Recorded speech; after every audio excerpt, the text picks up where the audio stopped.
What is the most important skill a product manager brings to the table? It is prioritization. So watch till the end of the podcast to know what are the different types of prioritization frameworks that exist, when to use them, and how do frameworks change based on the product and the team.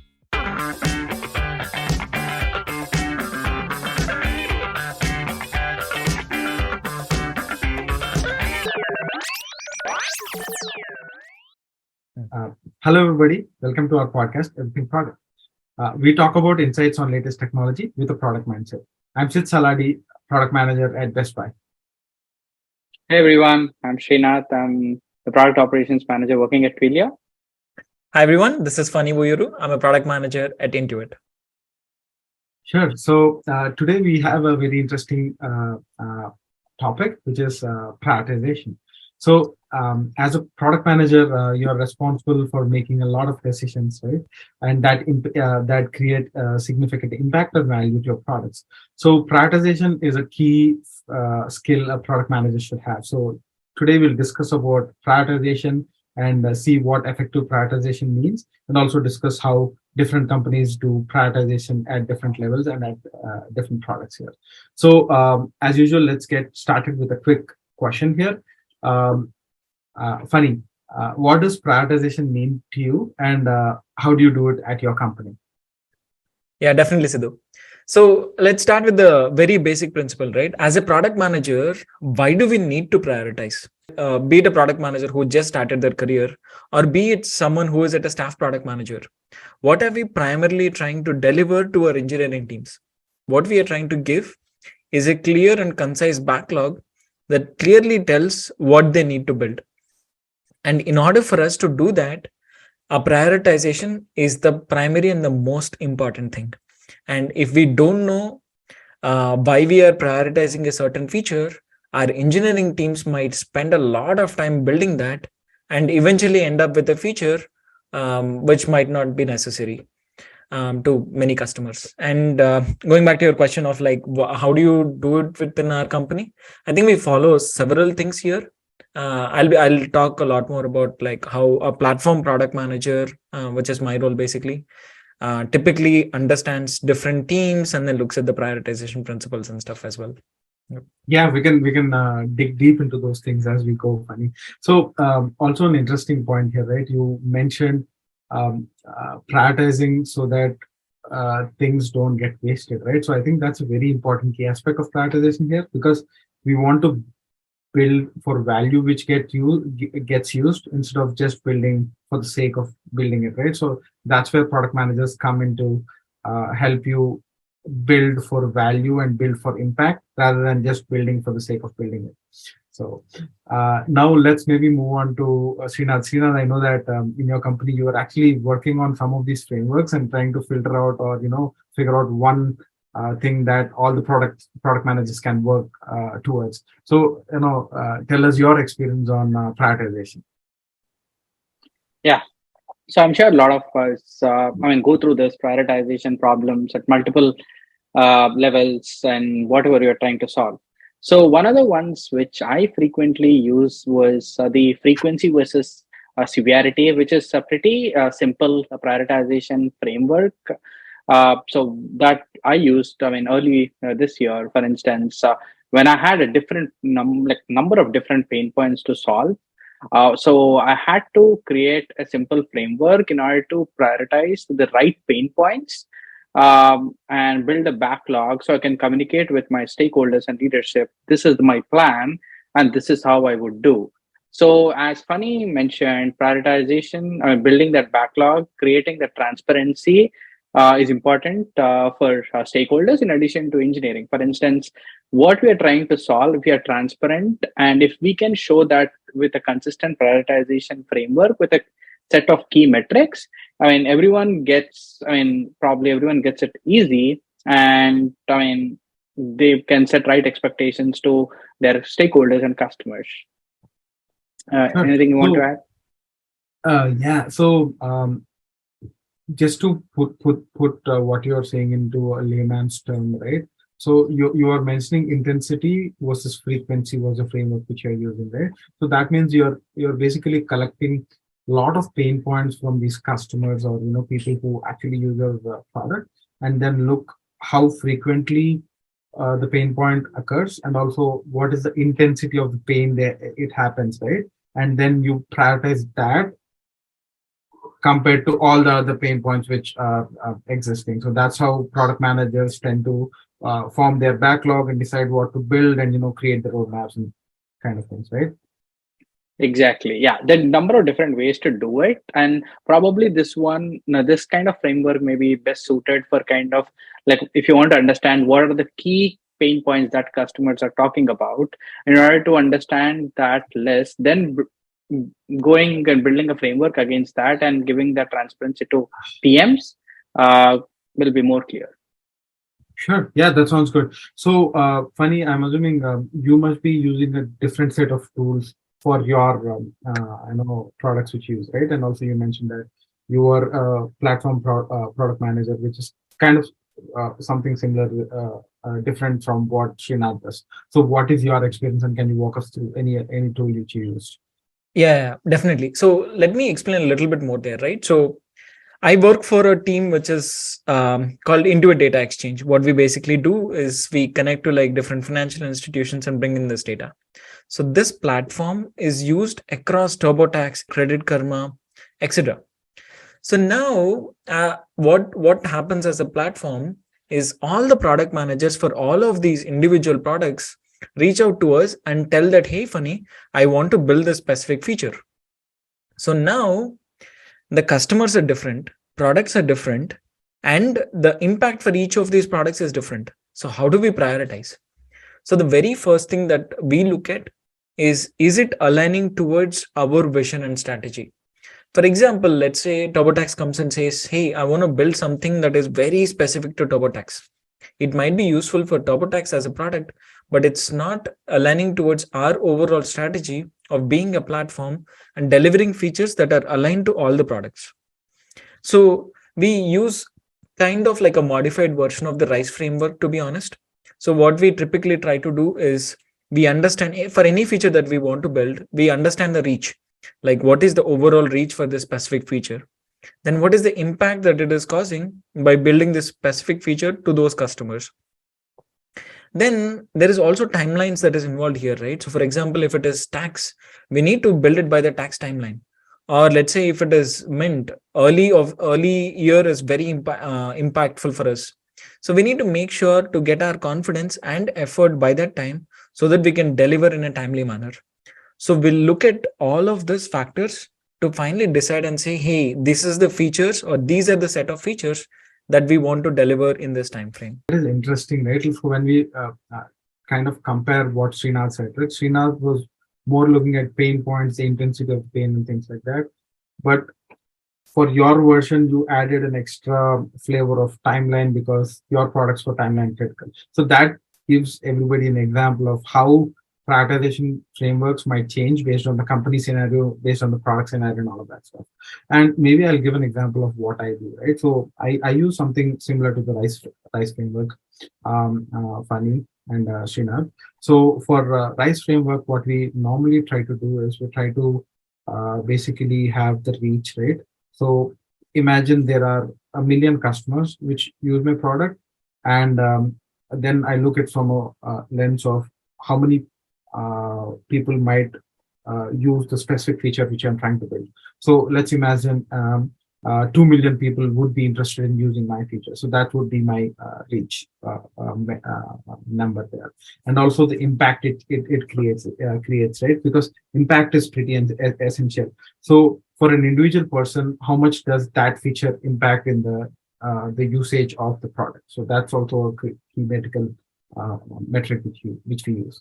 And the third one is the confidence level. I think that's also important piece which I would want to stress on, because as product managers, you don't have all the data necessary, and it might change based on the product which you're working on, right? So I might have the data available or might not have the data available. So confidence level on the data you have is also important on deciding which feature you want to look at.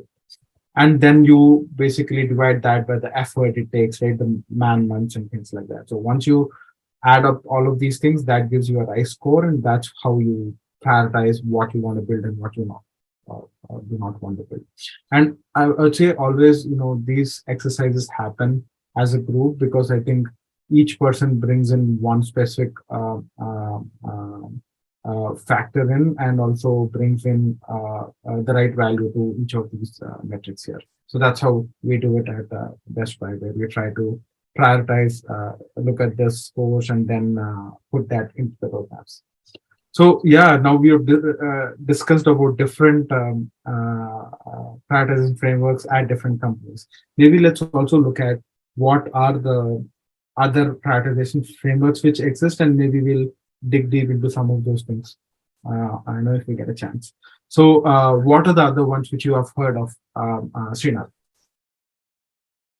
Yeah, I mean, before I go into kind of the list of frameworks, one thing which I want to emphasize, I think to what Ali said, is prioritization cannot be just based on the loudest voice in the room. I'm sure when you are, especially in a conference room, I mean, for everyone, every issue is important. I mean, sometimes PMs can get panicked just because a director or a VP might have asked about that. So we cannot just go based on the loudest voice, but based on if consistent framework that we just spoke about. So yeah, I just want to emphasize the value of that. So yeah, sorry, add something to add, Siddhu? Yeah. So I would say, adding one more layer to that is, I think, always trying to say, because when you're trying to prioritize ruthlessly, right, as a product manager, you often have to say no to a lot of different stakeholders, because everybody is coming to you to build, for you to build things, right? There might be sales people who come in to ask you to say that, okay, this is what we want. There could be engineering managers who are coming to you to say, we want to build this. So it's always trying to bring in the data, and putting these frameworks in to show people that, okay, this is the most impactful thing which you want to build, and that's why we are not going to build the other one which is recommended by you or something like that. So just wanted to add that. But yeah, go ahead, Srinath. No, plus one to what all you said. Yeah, I mean, there are a number of different frameworks out there. I mean, I think some of the popular ones which you already spoke about, RISE, and there are a few others such as the Moscow model, which is probably very, I mean, used in many companies.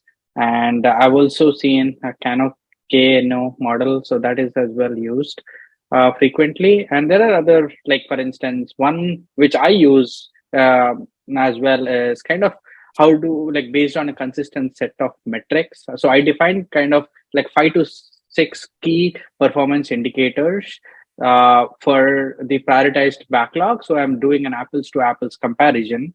So that's another way to do it. So yeah, there are a number of different ways. So I would say Kano, Moscow, and prioritization based on a consistent set of metrics.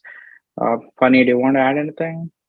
Yeah, couple of things there, right? So as a product manager, like, why do we need to pick one specific prioritization framework? Okay, let's think of it. So let's say I mentioned a modified version of RISE is what I use within my team.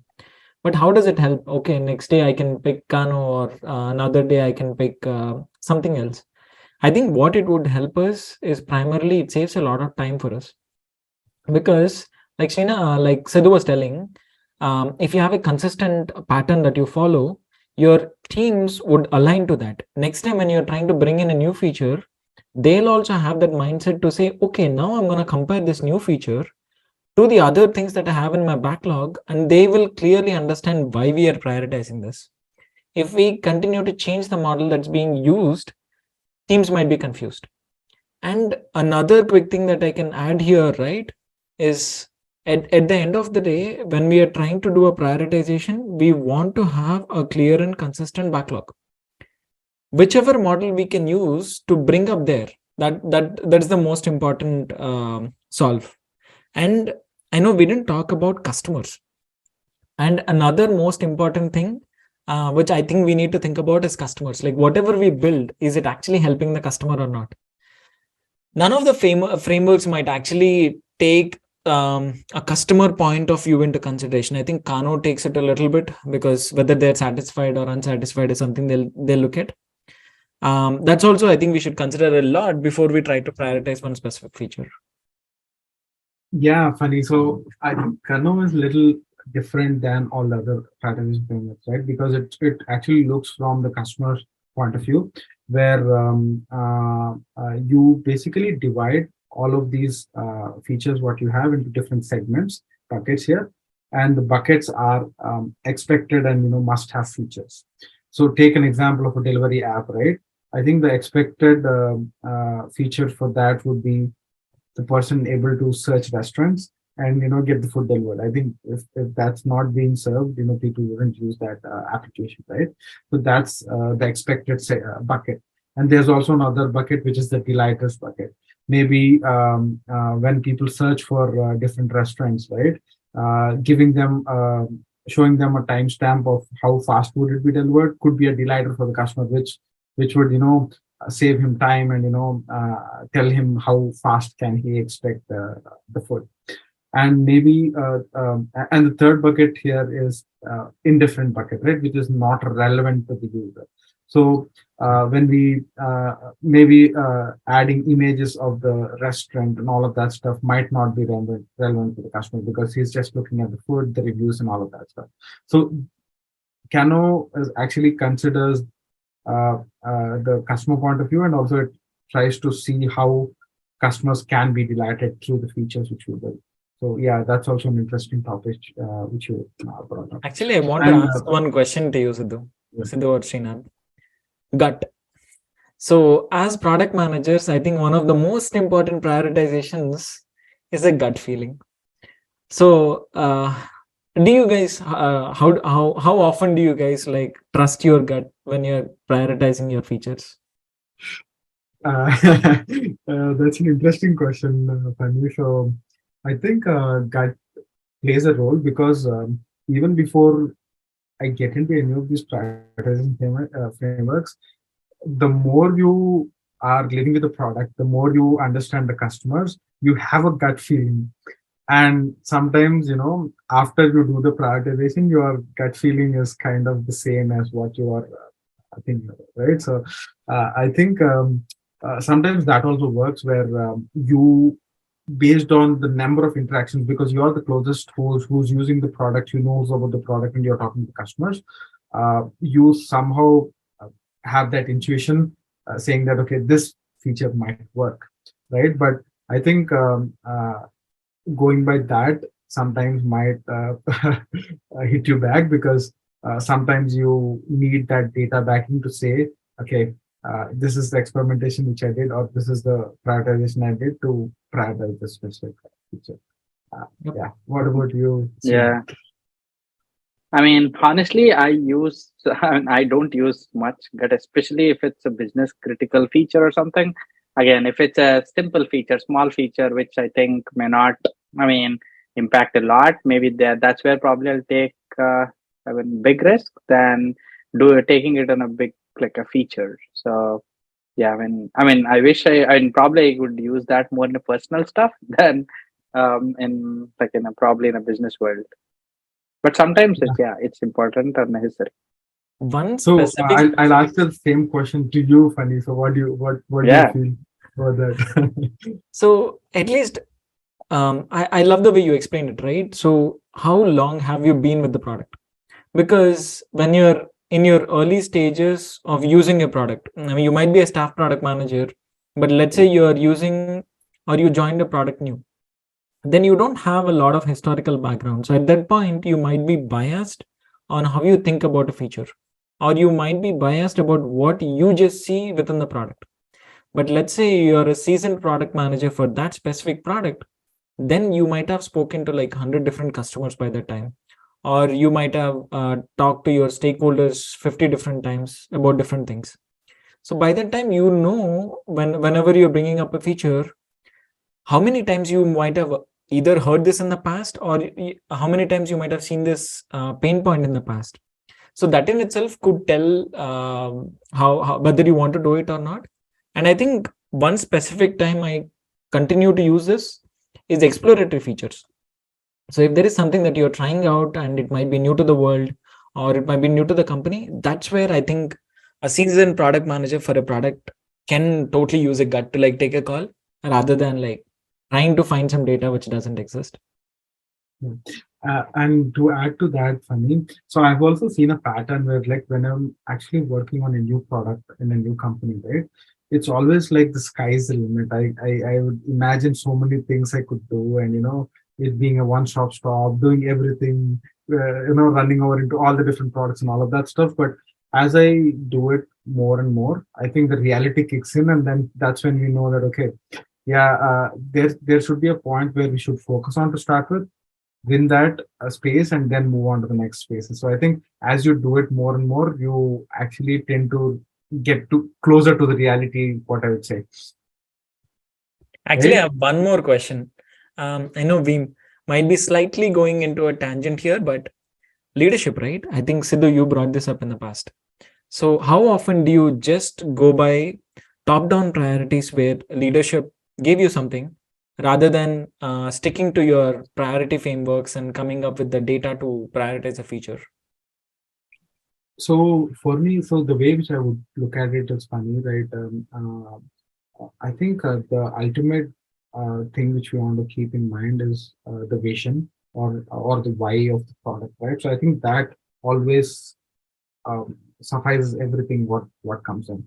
So once we start with the why, then I go into try to go to customers, get the pain points, and put the backlog and all of that things together. But sometimes there are also priorities that come from the leadership level, because at the leadership level they have a much larger view than what I have for my product, or products that are tangents to my product. So at a higher level, when there's an initiative that is combining all the different products in our organization, sometimes getting those things and implementing some of those features will give you more leverage than what you could do alone as a product manager. So I think keeping that open mind, trying to see how that fits into the overall vision, and can it actually add more value, would maybe sometimes benefit us, right? A top down approach, in my view. But what do you think, Srinath? No, I think in our company we operate very similar way. We also have a tops down approach where company defines what are the shared goals, what are the OKRs and all that stuff. That clearly gives us till what is the key priorities that company wants to focus for the next 3 year to 5 years. That way we know what are those top level goals. Then we can go one, two levels down and define what probably are the features and priorities that can help reach the company's vision. So I know different companies probably do different way. I think probably most popular is the tops down approach that we just spoke. I know in few companies they also do bottoms up approach. What are the probably defined strategy at a lower level, then take it, I mean, up, like defining all the goals. So I'm totally with you guys. Yeah. So and also sometimes when we look at all of these things, right, there is no one single right way to do it, right? So it's always back to the value which you want to provide to the customer. But I've seen it work better when it's a mix of top down and bottom up approach, not just one from either of the sides. So what was your experience, Funny, on the same leadership thing? Yeah, I mean, as you guys talk through, right? I was trying to think like when is the time that I went with the leadership priority? I think it's typically when there is like conflicting priorities. So, for example, let's say you have two big products that you're working on, and both of them have like very high impact. And you did some framework, but again, the numbers might not be too different all the time. So, whenever something like that happens, then you are stuck on which one to prioritize first. And then there would be additional factors. I always think of it like you as a product manager has to earn that respect from leadership, earn that confidence from leadership. And that's when you go to leadership and say, hey, I am struggling with this. Give your thoughts. Like, what do you think? And again, like Siddhu was mentioning, right, there could be like larger vision or the larger initiatives that we might not be seeing that leadership might know. So that's when I think I'll usually lean towards like top down and bottom up. Yeah, and one thing which I probably will add to both said is I think especially during these exercises, it's very important to bring everyone together because who can deliver all the priorities. It's as a company, as a team, we have to deliver on the priorities. Have clarity on those priorities and giving a seat at the table. That way, we come with an agreed approach in the long term. Yeah, pretty good. So, as we have talked about the frameworks, the ways which we are using it, the problems, and all of that stuff. So maybe let's also uh, briefly talk about the ceremonies which happen, right? Like in different companies, at what places do you prioritize? Like, is it you guys sitting alone to do it, or do you sit with a group to prioritize? Like, how does that happen, right? Like, funny. Let's start with you. So, as a platform team, right, you can't do it alone. The reason for that is you're getting requests from like all the product teams, and you're also probably sitting with like multiple other product managers within your platform to finally conclude and say, this is our priorities. So, we have both annual and quarterly plannings that typically help us do this. So, at an annual planning level, we say that, hey, these are the top initiatives that we want to achieve in the next financial year. And then as we start a certain quarter, we go back to that and say, hey, what are the things that we need to deliver in this quarter? And then look at our staffing capability, the staffing availability, and then say, okay, these are the top things that we will take and then deliver. Obviously, that trickles down into the backlog grooming and planning meetings and stuff. But typically, the annual and quarterly ones help a lot with the prioritizations. Because you are working with platforms and working with different teams across, getting a larger group will help you prioritize better and efficiently, right? Even help other teams to prioritize. So one curious question would be, right, you are also using effort as one of the elements of priority, right? So how would you gauge the effort, right? Would it be on the spot, or because the reason why I'm asking is sometimes it's not that easy to give the effort for a specific feature because that might be an exploratory or something new which we haven't done. So what is the process of that? For us, it's never on the spot, because we as a platform, we have multiple teams spanning across multiple locations as well. So we have a team in Mountain View, San Diego, Israel, India, etc. And sometimes we call these as groupies. So when an initiative involves like multiple teams working together, so we take the initiatives, we create a document called a one pager. So that one pager lists out all the things the product manager is thinking of the features and says that, hey, these are my priority zeros. And engineering teams take that and say, hey, in order for us to develop this feature that Phani want, we think of this as 4 sprints, 5 sprints. Basically, the way we see sprint is one engineer working on a sprint full time. That's interesting to know, right? Like you actually take time, give it to the engineering teams and take effort from them, and that's also I think a really good way where you can actually capture the amount of effort from the team itself rather than putting random numbers. So how would you do it at your place, Srinath? The ceremonies, the process, and all of that stuff. We follow very similar approach to what Phani just mentioned, especially as a part of road mapping exercise, quarterly planning and annual planning, where we clearly define our priorities and do a capacity planning to deliver that roadmap.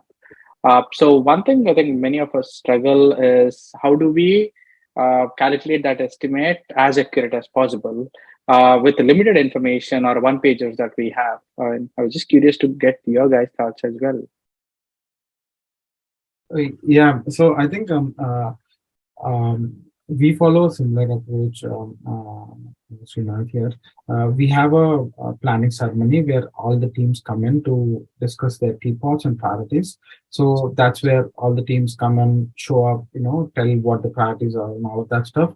And, if any other teams or, teams with similar interests or common interests come in, they could give feedback and, we reiterate and all of that stuff. So that exists as a single place where all the teams try to align with strategy and what we're trying to do.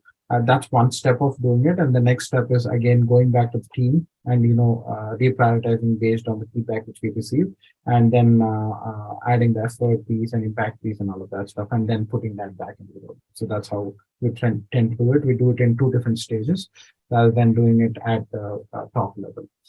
That's my take on it. What about you, Phani? Do you want to add anything else? No, nothing too much. Very similar process. I think it varies. I think every company slightly varies, depending on the complexities that they have. So if you're someone who's relying on operations teams, so you would probably get a lot of inputs. But let's say if you're someone who's relying on end customers a lot, let's say you have millions of customers that you deal with, you have a different way of looking at ceremonies and prioritizing things, etc. But overall, I think fairly people will look at annuals and then quarterlies and then typical backlog groomings and stuff. Okay, yeah, that sounds good. So great discussion, guys. I think we went into a lot of different areas, tangents, and explored a lot of different areas. So before we close, right, we'll get back to our questions here. So I'll start, right? Like, what are the two biggest takeaways? So, Phani, why don't you give us your takeaways? Yeah, absolutely. The very first one I could think of is data. So whatever you try to do, it's not easy as a product manager. Many a time I struggle to get the data, but spend time to get the data to define why a feature is important. And the second one that I could think of is bring your entire team into a single framework. So initially people might not agree to why this, why that, etc. But try to find a principle that helps the entire team. Then your work or your life would be much more simpler because you don't have to do the exact same thing every time or try to reinvent the wheel every time. So what are your takeaways, Srinath? Yeah, I think my two biggest takeaways would be, don't assume that one prioritization fits all the use cases. So depending on the problem that you're trying to solve, there may be a different prioritization framework that you may need. And second, be very open-minded, especially when you are building this prioritization, because you need probably inputs from multiple stakeholders in order to build your backlog. So I would say these both are my biggest takeaways. Okay, I'll wrap it up with mine here. So my biggest takeaways, I would say, is you drive the framework rather than the framework driving you. So I think the ultimate goal here is to get to customer value and customer impact, right? So whichever framework helps you get to that point, use that framework. That's one of the takeaway which I have. And the second one is, even sometimes you might not necessarily need any framework to get to that point, right? So maybe at the initial stages, you just look at creating that value or that one feature where you don't even need prioritization. So I think that's the key element. So look at the different prioritization frameworks, try to pick one which best suits your team or your company. But the ultimate goal is to create that value for customers. So yeah, very good discussion, and thanks everybody. Thanks everyone. Thanks everyone.